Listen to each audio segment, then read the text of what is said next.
Welcome to AP path education. आज हम discuss करेंगे PSC B third year real and complex analysis की exercise 6.2। ठीक है, हमने पिछली वीडियो में पढ़ा था what is elementary function, what is transformation, linear transformation, magnification, rotation and हमें रोटेशन एंड मैग्निफिकेशन। आज हम पढ़ेंगे मैग्निफिकेशन की कोफिशिएंट की वैल्यू कैसे निकालते हैं और एंगल ऑफ रोटेशन का कोफिशिएंट कैसे निकालते हैं। ठीक है, देखिए भाई, कोफिशिएंट ऑफ मैग्निफिकेशन ट्रांसफॉर्मेशन सब पढ़ गए हैं कैसे निकालते हैं। अब हम पढ़ रहे हैं coefficient of magnification.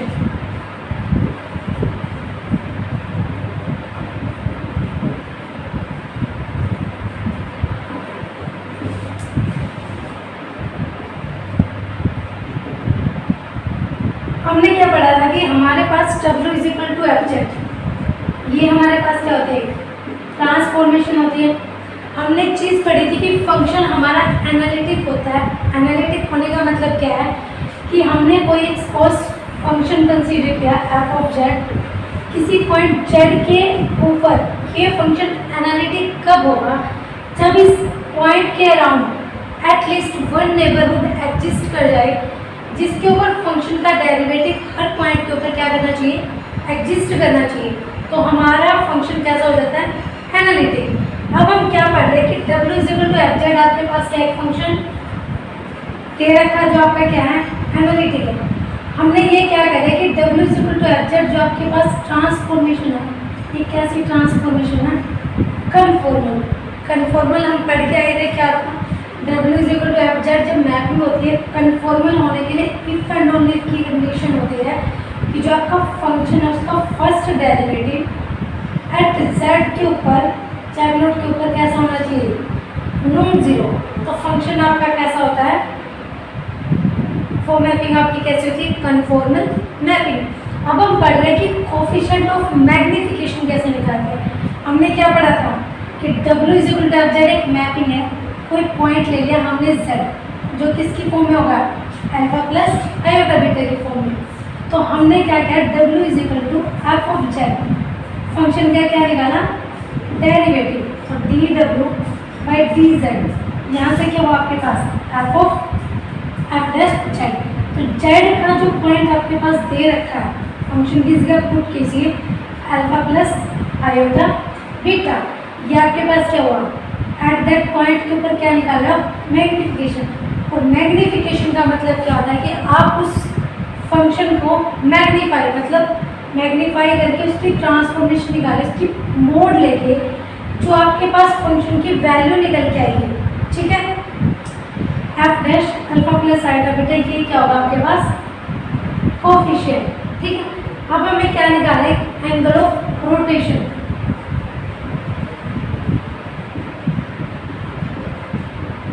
Angle of rotation क्या होता है आपके पास, एक चीज़ देखिए भाई, मैंने W is equal to F Z आपको एक फंक्शन बताया था।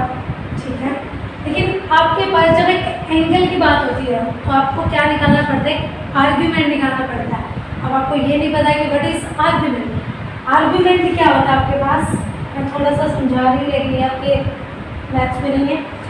आपने क्या कंसीडर किया, एक्स एक्सिस कंसीडर की और एक वाई एक्सिस कंसीडर की। आपने यहाँ पे कोई भी पॉइंट कंसीडर किया P, इसके इक्वल होगा एक्स प्लस आइटा वाई की फॉर्म में होगा। तो आपने P को क्या लिखा, एक्स कोमा वाई। तो इससे आपने किससे मिला दिया, ओरिजिन से मिला दिया। तो यहाँ से आपने क्या ड्रॉ किया, परपेंडिकुलर ड्रॉ किया। ठीक है, ये आपकी कौन सी एक्सिस है, एक्स एक्सिस, और ये आपकी कौन सी एक्सिस है, वाई एक्सिस। ठीक है, एक्सिस इज वाई एक्सिस। और ये आपके पास क्या होती है, X square plus Y square. ये सबने पढ़ा होगा, ये राइट एंगल ट्रायंगल जिसको आप पाइथागोरस थ्योरम बोलते हो, बेस का स्क्वायर प्लस परपेंडिकुलर का स्क्वायर इक्वल टू हाइपोटेन्यूज का स्क्वायर। तो यहाँ से आपके पास r की वैल्यू निकल के आई, square root of X square plus Y square. हमने क्या कहा कि जो E थी उसने with theta angle X axis के साथ एक क्या बना दी, theta axis sorry X axis के साथ कितने एंगल से, थीटा एंगल से हमने ट्रायंगल फॉर्म की। तो ये क्या किस में फॉर्म होगी, आर और थीटा के फॉर्म में। अब हमारे पास जब भी हमें एंगल की बात करनी है तो हम लेते हैं tan इनवर्स, सॉरी यहाँ से निकाल लो भाई, एक्स की वैल्यू किसके इक्वल होती है आर कोस थीटा की, और वाई की वैल्यू किसकी इक्वल होती है आर साइन थीटा की। तो दोनों को डिवाइड करोगे, क्या करोगे यहाँ पे Y by X is equal to sine theta by cos theta, R से आर कैंसिल हो जाएगा, तो यहाँ से क्या हुआ Y by X is equal to tangent theta. किसकी वैल्यू चाहिए थीटा की, कि थीटा आपके पास क्या होता है आर्ग्यूमेंट किसका z का, और कभी भी जब z की वैल्यू 0 होती है तो आर्ग्यूमेंट आपका कैसा होता है नॉट डिफाइंड। तो यहाँ से किसकी वैल्यू निकालोगे थीटा की, तो इसको इस तरफ ले जाओ, तो थीटा किसके इक्वल हुआ theta equal to tan inverse pi by X. इसको इस तरफ लेके जाओगे देंगे किसमें चेंज हुआ tan इनवर्स में, ये किसकी वैल्यू निकल गई आपके पास आर्ग्यूमेंट ऑफ थीटा किसके बोला tan inverse y by X के। अब आपको क्या निकालना है angle of rotation, angle of rotation किसका w is equal to F of z का। तो आप क्या निकालो एफ ऑफ z के लिए आप क्या करते थे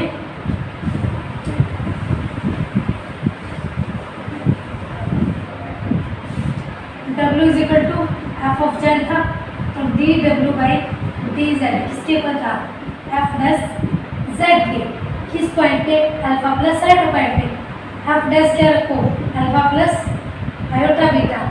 अब इसका निकाल दिया मोड, मोड निकालने की बजाय इसका क्या निकाल दो आर्ग्यूमेंट, आर्ग्यूमेंट किसका अल्फा प्लस आयोटा बीटा का।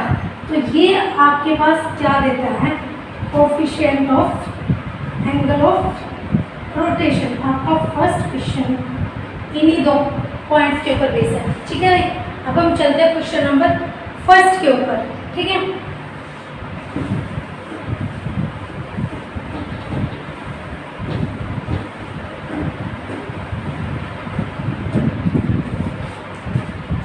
क्वेश्चन नंबर फर्स्ट आपका क्या कहता है स्टेटमेंट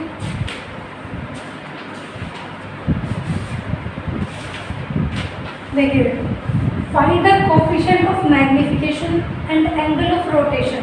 हमें क्या निकालना है find the, question number first की बात करें, find the coefficient of magnification and angle of rotation eight किस पॉइंट पे देगा उसने z is equal to 2 plus 3 iota 4 the conformal transformation z square के ऊपर, ठीक है। आपको क्या दे रखा है कि find the coefficient of magnification and angle of rotation eight z is equal to 2 plus 3 iota 4। कौन सी ट्रांसफॉर्मेशन कन्फॉर्मल ट्रांसफॉर्मेशन, मतलब w is equal to f of z। F of Z की वैल्यू आपको क्या दे दी जेड स्केयर, ठीक है। सबसे पहले आपको क्या निकालना कोफिशिएंट ऑफ मैग्निफिकेशन। अभी बता था कोफिशिएंट ऑफ मैग्निफिकेशन कैसे निकालते हैं एफ डैश जेड। सबसे पहले क्या निकालोगे इसका डेरिवेटिव क्या निकल गया यहाँ से 2z। उसके बाद आपको क्या करना था F alpha plus iota beta का मोड वैल्यू, यहाँ से क्या हुआ 2 इंटू अल्फा की वैल्यू आपको क्या दे रखी है यहाँ पे भाई 2 प्लस 3 आयोटा, तो यहाँ पे क्या पुट करो 2 प्लस 3 आयोटा पुट कर दिया, ठीक है। तो यहाँ से मल्टीप्लाई करोगे कितना हो 4 प्लस 6 आयोटा, ये आपकी क्या आई एफ डैश जेड। यहाँ से आपके पास क्या आया 2 इंटू 2 4 प्लस 6 आयोटा, ठीक है। अब आपको क्या करना है इसकी मोड की वैल्यू, तो मोड निकालोगे क्या होगा 4 प्लस 6 आयोटा का मोड। तो मोड क्या होता है अभी बताया था मोड जेड किसके इक्वल होता है आपके पास। अब एक चीज बताई थी, सॉरी यहाँ पे क्या बताया था आर इज इक्वल टू क्या था mode of X square plus 5 square, ठीक है। अब यहाँ पे हमें क्या पता था मोड जेड किसके इक्वल होता है एक्स प्लस आयोटा वाई का मोड लेगा, तो ये किसके इक्वल है X square plus Y square से। यहाँ पे भी वैल्यू निकालो तो क्या होगा 4 4 16 प्लस 6 6 36। तो यहाँ से क्या निकल के आ 6 6 12 52।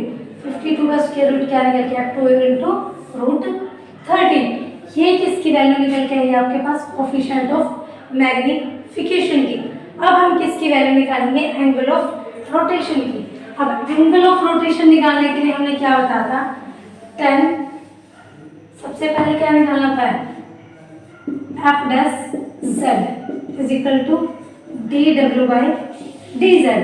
एफ डैश जेड अभी हमने क्या निकाला था? 2z। जेड की जगह वैल्यू पुट की थी 2 + 3 आया था। यहाँ से क्या हुआ? 4 + के 6 आया था। ठीक है, ये किसकी वैल्यू आपके पास? x की वैल्यू कितनी है? 4 और y की वैल्यू कितनी है? 6। तो थीटा की वैल्यू क्या निकालनी बताई थी? tan inverse y/x। Theta is equal to tan inverse y की वैल्यू यहाँ से पुट कीजिए, कितनी हुई? 6 और x की वैल्यू यहाँ से पुट कीजिए 4। तो क्या हुआ यहाँ से? tan inverse 3/2। ये आपकी किसकी वैल्यू आई है? एंगल ऑफ रोटेशन की। ठीक है भाई, अब हम चलते हैं क्वेश्चन नंबर सेकंड। एक बार आप ट्राई कीजिए, भाई नहीं आता तो देन मेरे को कमेंट सेक्शन में बता दीजिए। मैं second question I think first जैसे ही है। अब हम बात करते हैं क्वेश्चन नंबर 3 की। क्वेश्चन नंबर 3 में आपके पास 3 डेफिनेशन दे रखी है। सबसे पहली डेफिनेशन है मोबियस ट्रांसफॉर्मेशन की। ठीक है,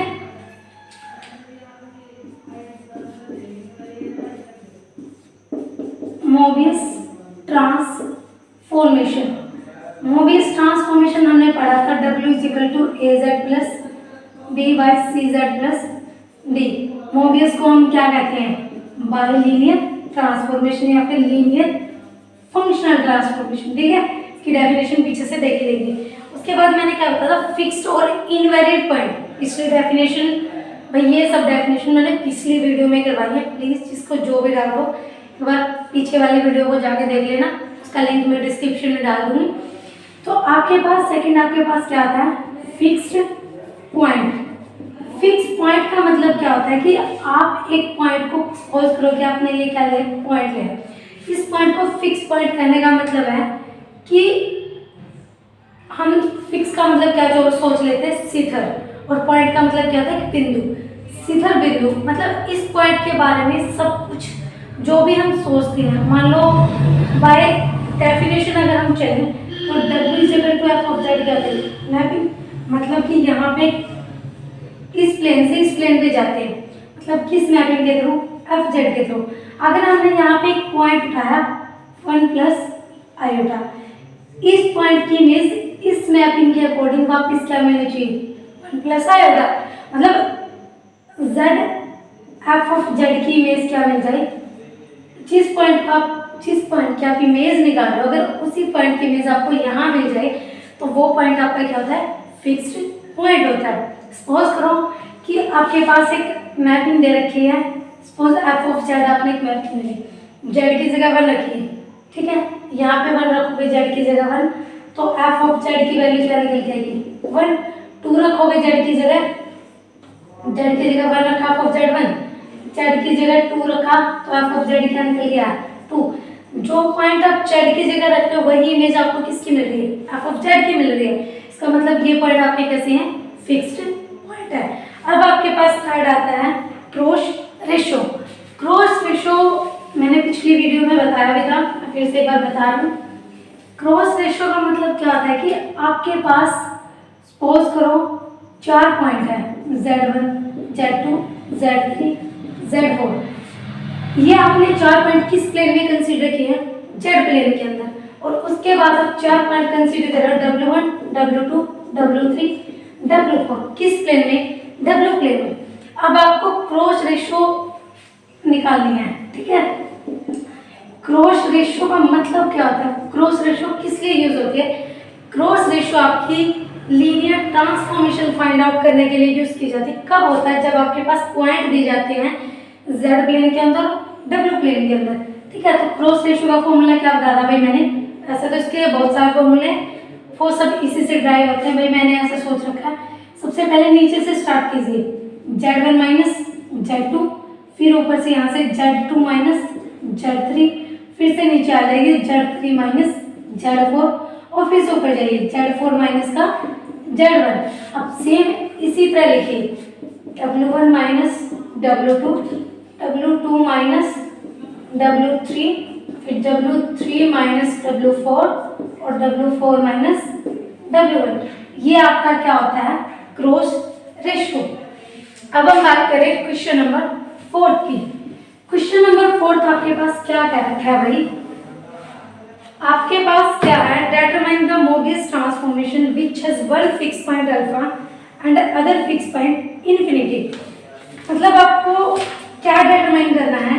एक मोबियस ट्रांसफॉर्मेशन फाइंड आउट करनी है जिसके दो फिक्स पॉइंट दे रखे हैं, ठीक है।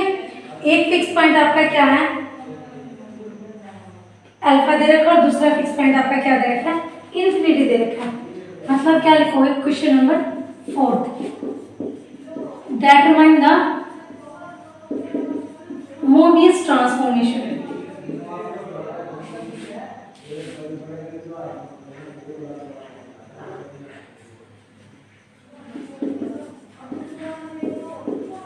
हमें क्या फाइंड आउट करना है? मोबियस ट्रांसफॉर्मेशन फाइंड आउट करनी है। कब फाइंड आउट करनी है? आपके पास कितने फिक्स पॉइंट दे रखे हैं? 2 फिक्स पॉइंट दे रखे हैं। एक फिक्स पॉइंट कैसा आपका?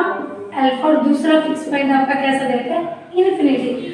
मतलब कि आपके पास दो ही फिक्स पॉइंट है जो आपके पास एक मैपिंग दे रखी है W is to F of Z. जब आप अल्फा रखते हो तो आपको क्या मिलता है? अल्फा। और जब आप इन्फिनिटी पुट करते हो तो सिर्फ इन्फिनिटी। मतलब दो ही पॉइंट ऐसे हैं जिसकी इमेज आपको सेम मिल रही है उस ट्रांसफॉर्मेशन के अंदर। तो हमें वो ट्रांसफॉर्मेशन ढूंढनी है जिसके अंदर ये दो पॉइंट पुट करने पर आपको क्या मिल रहे हैं? फिक्स पॉइंट मिल रहे हैं। हम क्या कंसीडर कर रहे हैं?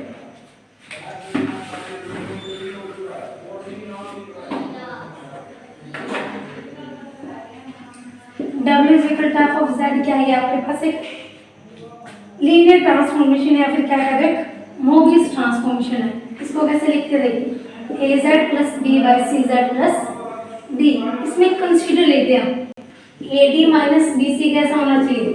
नॉन जीरो, क्योंकि बताया था कि अगर AD माइनस BC जीरो हो गया तो ये ट्रांसफॉर्मेशन आपकी कैसे निकल के आएगी?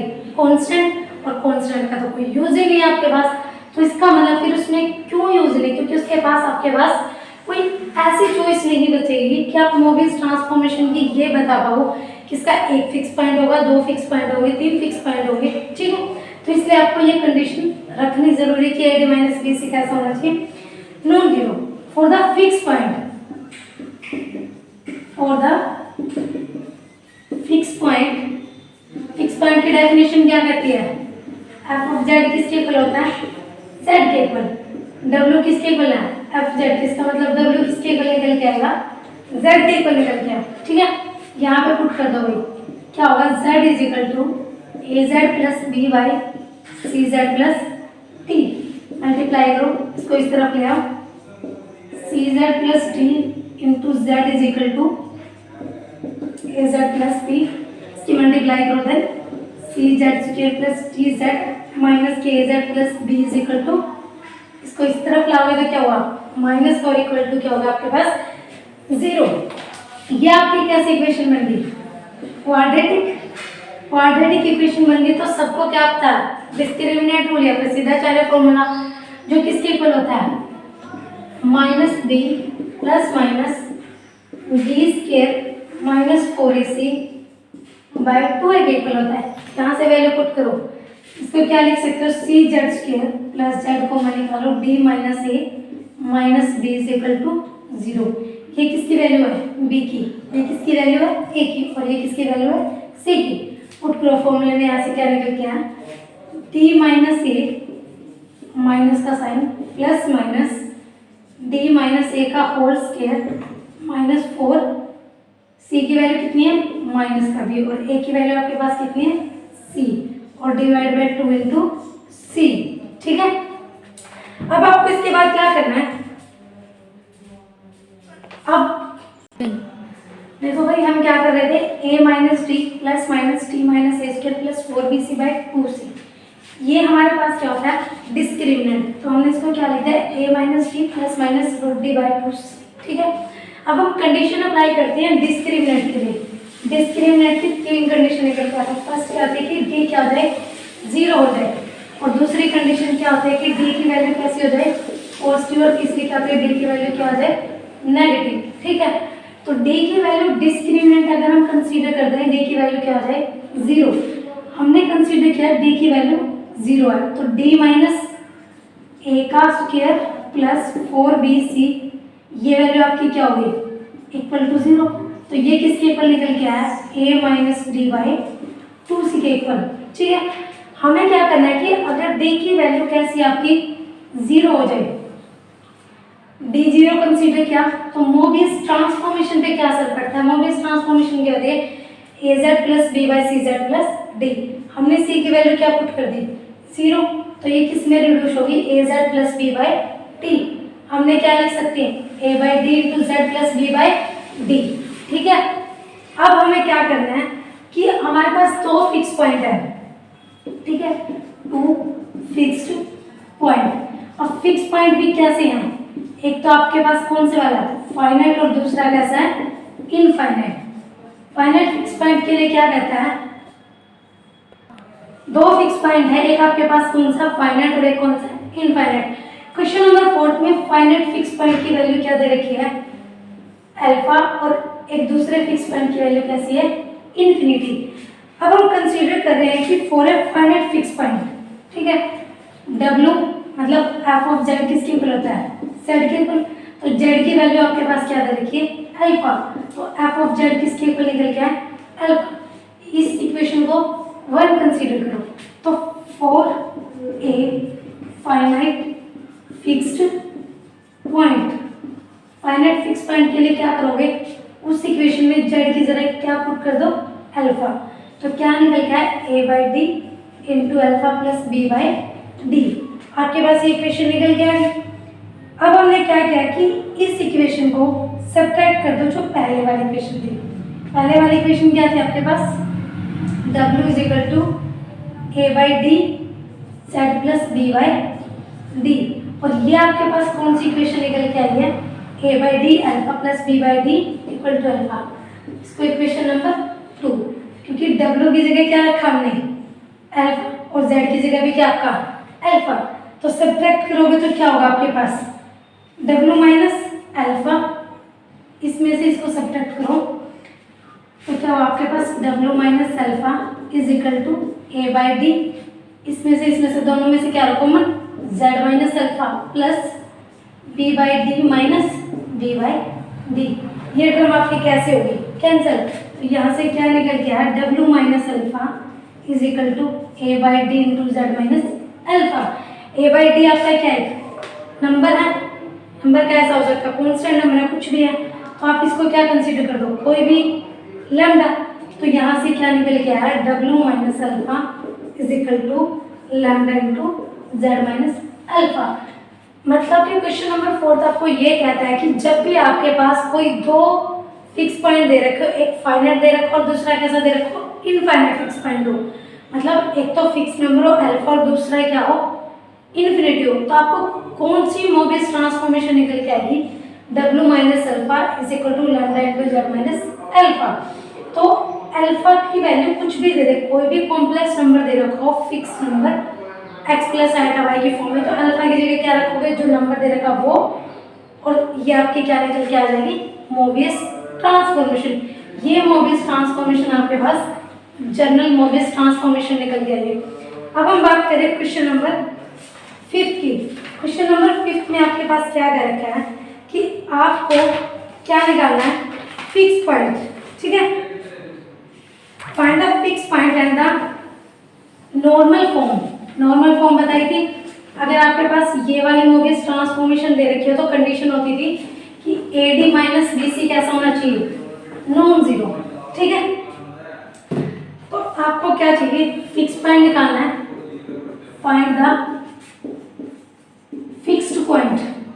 क्वेश्चन नंबर 5 क्या